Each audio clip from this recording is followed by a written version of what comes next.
Here's a wonderful little project to learn how to quilt on a domestic sewing machine. Welcome back to my channel. I'm Linda Melke and I like to quilt. I'm going to show you some basics of regular sewing machine quilting. And this little quilt is a wonderful starting place because I can use straight stitching and free motion stitching. And this particular size, it's 60 inches by 60 inches, and it is a nice manageable size for a beginner quilting machine project. When I do quilting with my regular sewing machine, the one that I piece, the one that I sew all my things with, I start in the center because then I can sort of smooth things out. When I am pinning on the backing and the batting, I lay it out flat, make sure everything is pressed very well. You don't want to have seams that fold over underneath. You want to make sure that everything inside is pressed well. The second thing you have to make sure, you have to have an idea about what you want to quilt. This one is really an easy step for me because I love to see the way that the pieces move and the flow of the quilt. I have strips, diagonal strips of a basic tone on tone or solid color, and I have strips of multicolored pieces that have a lot of seams in them. Sometimes when you are machine quilting with a lot of seams, you have to be careful that you don't push the fabric and get it buckled when you are using the sewing machine presser foot on the surface of the fabric. So you just have to be careful and move it around. If you haven't machine quilted, start with a little piece and do a test. Get the motion of movement, the tension correct, how fast you should push or pull or maneuver the fabric under the presser foot. And with this particular quilt, I have the section here that is about 6 inches wide. If I put my long ruler down on here, I can see that if I quilted right up the center and one other row here and one other row on the other side, if I make 3 rows of quilting in this, that will be plenty enough. I could put a row stitch in the ditch at the end. That would work too. And that would define the section that is the solid piece in between. So I think I might put a row of stitching on the line. Then, because this is 6 inches, then a row 1.5 inches in, 3 inches in, 4.5, and then finally the other side. That's 5 rows of stitching in this section, and that will make it very sturdy and hold it together. I would do the same thing in this section here and just not create a different pattern in the yellow section as the brown. I just would start here at this end, go down, down, across, and back. And that will be loads of stitching for that. Straight stitching is very easy. You just have to let the feed dog pull the fabric through at the speed it wants to pull it, and just let it go. When you get to a corner like this, make sure you have the needle down position. Turn the fabric and then continue up. This part in here with all of the seaming, I'm going to do free motion and just meander. I'm not going to try to do anything fancy, just meander. And likewise, I would start here at this break, pull the thread up to the top surface, make sure that it's not going to loop underneath, and just start meandering. And that just means you're going to use a free motion stitch and a free motion presser foot, and that allows you to move the fabric in any direction.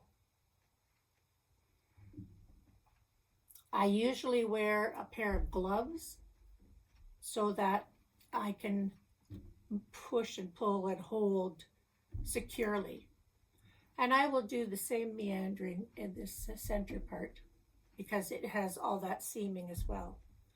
The hardest part might be right in the very center because there's all those seams coming together at one time. Try not to make that a circle and have it pop out, because that will emphasize the fact that there's a lot of seams there. So, onto the sewing machine. Sometimes when I was first starting, I would draw lines with chalk and it would dust out then. But I use the width of my presser foot, and I can gauge quite well now how far I'm going to get into the seams or into the sections. My tendency at first was to start at the outside like this and just go across, but that tended to stretch the fabric in the wrong direction, and by the time I got to the other side, one side was longer than the other. So now I start in the center and work my way out. These are bias edges, so they will tend to stretch, so make sure you have them securely pinned, and don't pull them, don't try to twist and pull, because they will go out of square.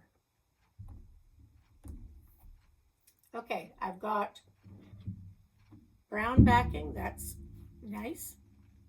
Brown thread on the bobbin. I've got a light brown thread for the top because I'm going to use the same thread all throughout this. I'm not going to change the thread for the top. I'm going to go set up my sewing machine now. So I'm starting at the point of this center block, and I have pulled the bobbin thread up to the top and I'm holding it at the back. I'm using a straight quilting stitch foot, and I'm going to come straight along and sew in the ditch here. That is the easiest way to start and to stabilize this bias section. My stitch length is, on my machine, 2.8. So I go from 2.4, 2.5 is my regular stitch. So this is just a little bit longer. And all I'm going to do is just sew along the line of the center block.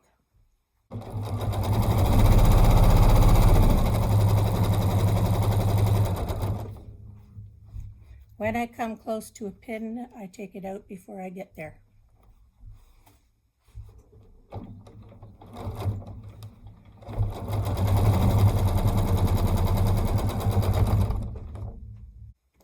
Now, when I'm at the edge, I lift up the presser foot and just turn this sideways to come down the next side. Because I'm going to be moving this in a complete circle, I'm not folding the edges up and getting them out of the way, but this is not a big quilt, so it doesn't really require a lot of manipulating of the quilt.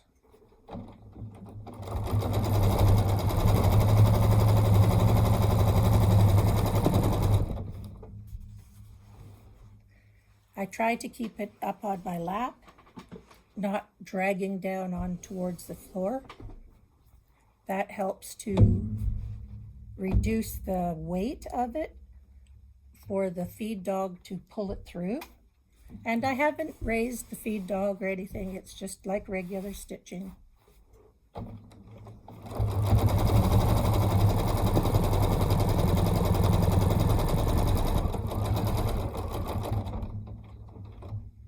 Needle down, press her foot up, turn the next quarter. You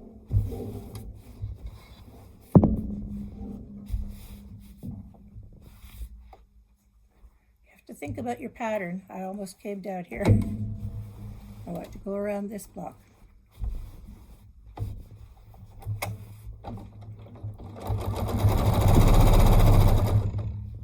You can always stop. Make sure you have your needle down position.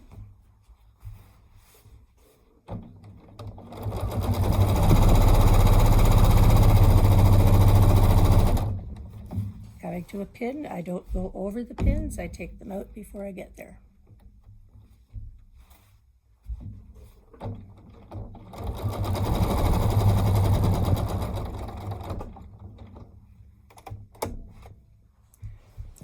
Last side.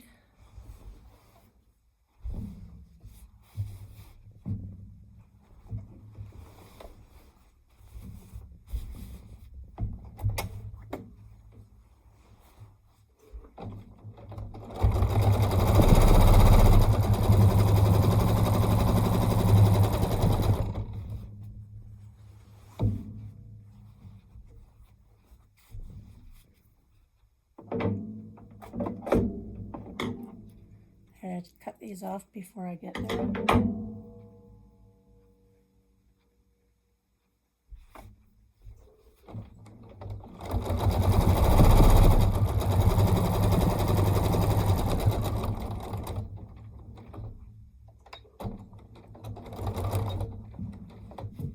Now I'm going to just use the tie off from the sewing machine.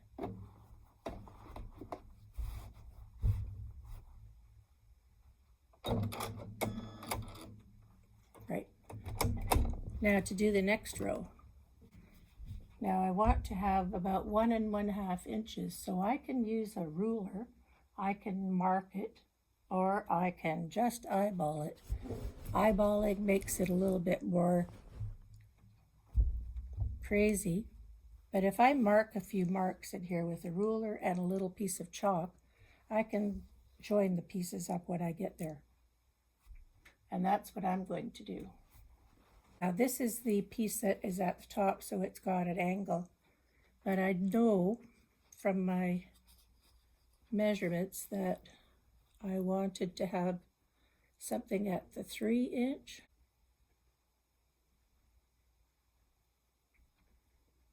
Three and a quarter maybe. 3 1/2. 3 1/2. Little mark there. Little mark here.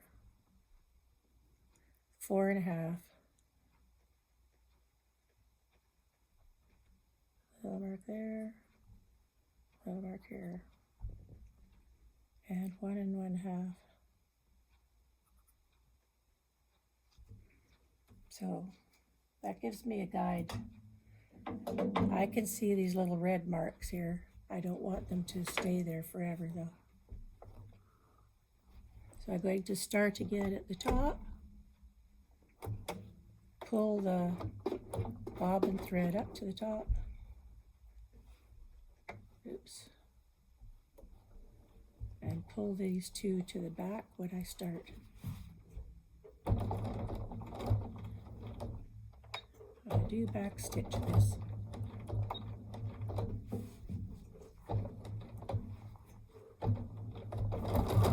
So now, let me show you something else. instead of marking everything like that, I have this little device which can be my row marker. And it fits in here, and I can use the edge here as my guide. And I don't really have to mark these things because I have a guide.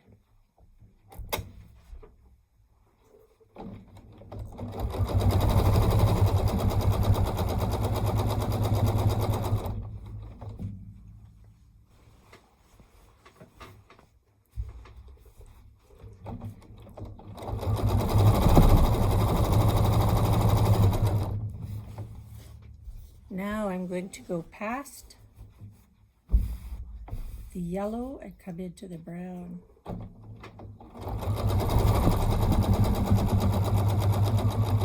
When I get to the seam, I stop, and I'm now going to turn this around, and hopefully my guide will be at the side as well.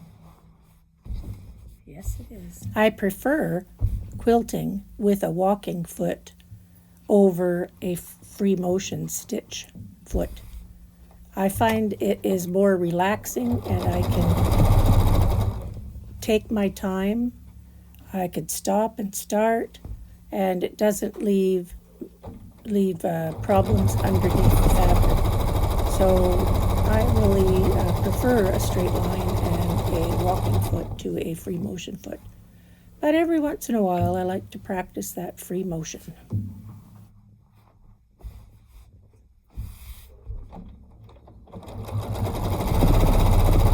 There's no doubt about it.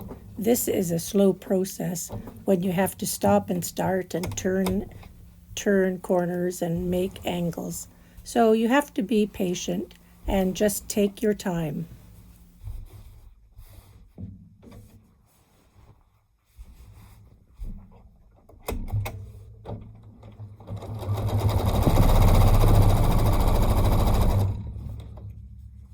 And I just continue that way until I finish the round and go to the next row, which should be 1.5 inches from the last one. So that's what I'm doing. Starting at the starting spot. Oops. Bring the bottom thread up.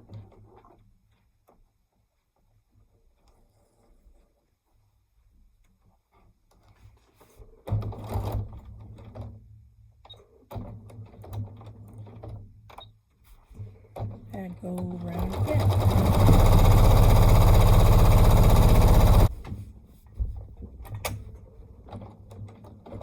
Here I just skipped forward to the last round, following the edge of the seam.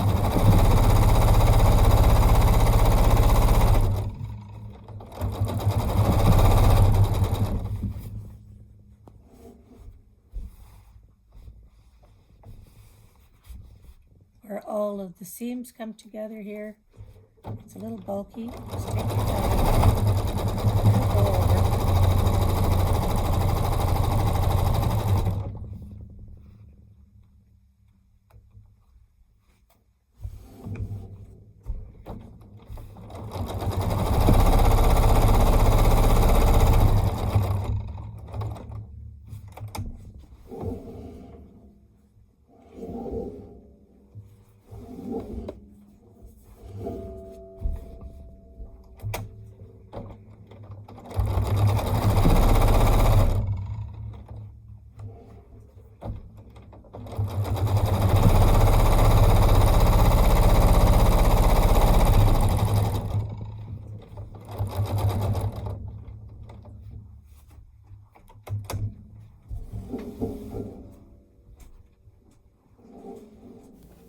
Follow the seam round and round.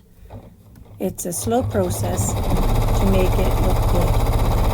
I'm using thread that is very close in color to the fabric, and it's going to be very difficult for you to see the free motion stitching with this thread. But I'll demonstrate that next. So now I could change the presser foot and do the center parts and these parts, or I could continue with my straight edge and go on all of these diagonal lines and finish those. And I think that's what I'm going to do. I'm going to do the diagonal rows all at once. Then I'll switch my presser foot to the free motion and do all the free motion parts after. These diagonal lines are stabilizing everything and making it be secure. Now on to the free motion stitching.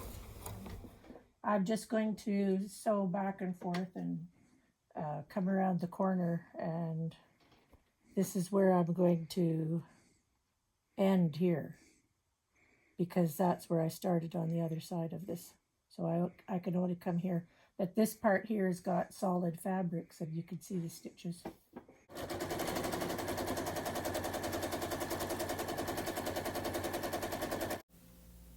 I use gloves because they have a grip on the bottom and it helps me to move the things around easily. I keep the ends of my fingertips away from the presser foot, of course. The second thing is, you will notice that my hands are not usually very close to the needle. They're out to the side. But if I have to smooth out or stretch anything to make it so that there's not a bump or a fold, I will do that and I'll slow down the stitching. The second thing is you really need to have a consistent speed. Don't try to be too fast. Don't push the presser foot down and go a mile a minute. Take your time because you will keep the tension of the thread more evenly distributed. And thirdly, if I go too fast, I forget where I'm going and I tend to drive in the wrong places. But as you watch this, you can see that the fabric wants to puff up and fold. You just have to be careful that it is not doing that and you're not pushing where the fabric doesn't want to stay. I guess that's what I'm saying. Just take it easy and make sure that your stitches are consistent and similar length. And be careful of the tension as well.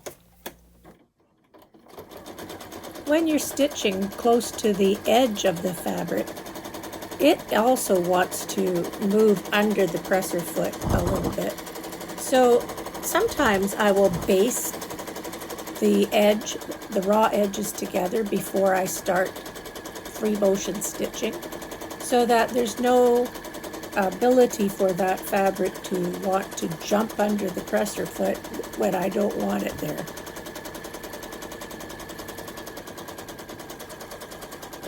A good way to look at this is you go forward, go down, go across, go sideways, make all kinds of changes in the direction. Don't sew too far in one direction all at one time. And there's no reason why you can't stop and readjust your hands. Having a multi-layered and multi-colored section like this hides a lot of the problems. But you see, the fabric really does want to move and fold and tuck. Just take your time. That's my recommendation.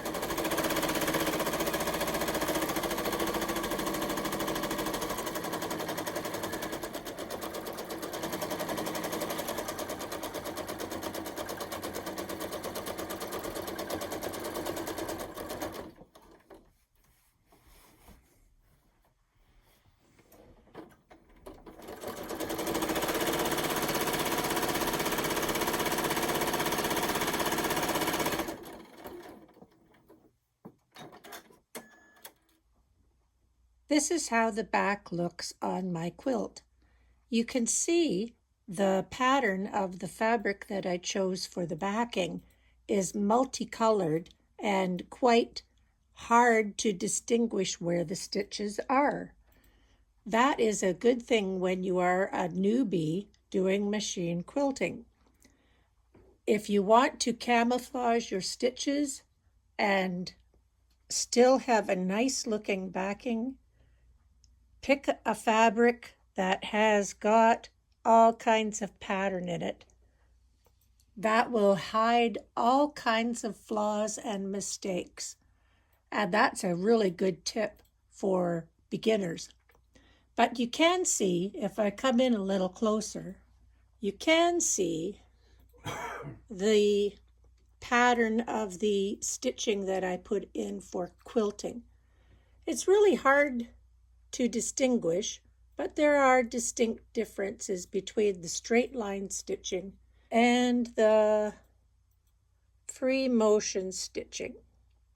It's a bit easier to see on the front, but if you select a thread that is going to hide itself in the backing or in the fabric at the front, you won't see most of it. And here is how the front looks when all of the quilting is finished. The straight line stitching that I did in the solid colors stands out a bit more, but the free motion stitching in the colored bars is really hard to distinguish. So if you want to practice free motion stitching, have a variety of fabrics, different colors, and a good color of thread so that the stitches aren't going to show up very much. If you want to have your quilting stitching stand out, use a contrasting thread and be careful about how you sew because every stitch will show. But here's a little bit of a close-up of the free motion stitching in some of the solid fabrics. It's just a meandering stitch where you can hold together all the layers. So that's one quilt done. So there's your beginner tutorial on how to machine quilt with a domestic sewing machine. I hope you have enjoyed that. If you did, please consider subscribing and giving me a thumbs up. And the next video, I'm going to do that mother quilt, and it is going to be a challenge and lots of different techniques for machine quilting. So I hope you come back and watch that one too.